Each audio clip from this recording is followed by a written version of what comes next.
So, hi guys. So, may papit kang napulot.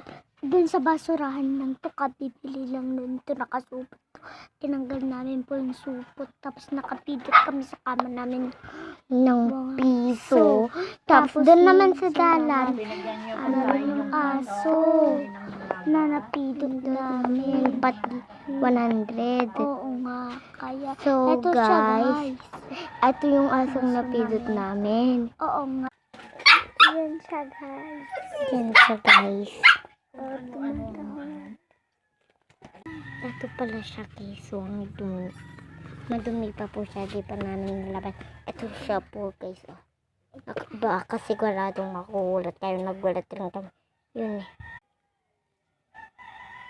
Hala! Nakita niyo guys. Gumalaw. Nagkakagulat. Bye, guys.